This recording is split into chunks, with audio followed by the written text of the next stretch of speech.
Welcome to simple சமையல். இன்னைக்கு எப்படி உடச்சி ஊற்றினா முட்டை குழம்பு பண்ணலான்னு பார்க்கலாம் வாங்க. இது ரொம்ப சிம்பிள் அண்ட் பேச்சுலர் ஃப்ரெண்ட்லி.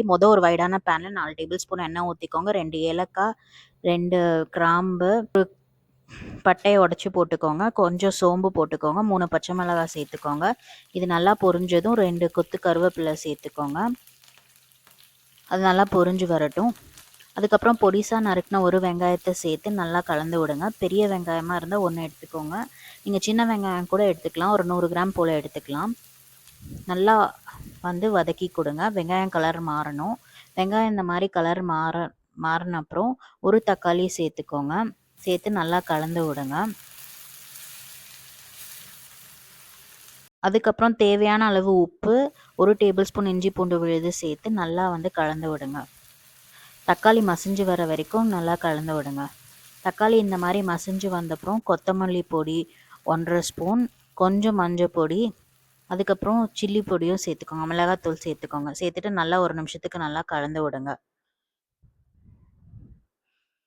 இதோட 1 கிளாஸ் தண்ணி சேர்த்துக்கலாம்.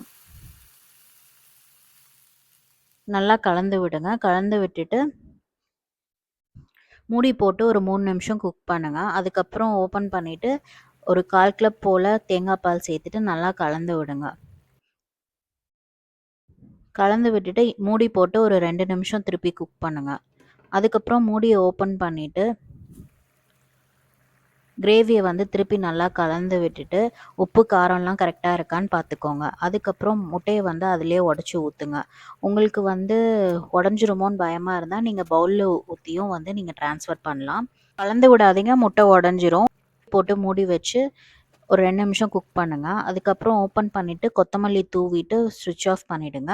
இந்த மாதிரி கரண்டி வச்சு கட் பண்ணி விடுங்க. அப்போ முட்டை தனித்தனி பீசஸாக வரும். சர்வ் பண்ணுறதுக்கு ஈஸியாக இருக்கும். இதை அப்படியே பவுலில் ஒரு பீஸாக எடுத்து நீங்கள் ட்ரான்ஸ்ஃபர் பண்ணிவிடுங்க. உடையாமல் இருக்கும்.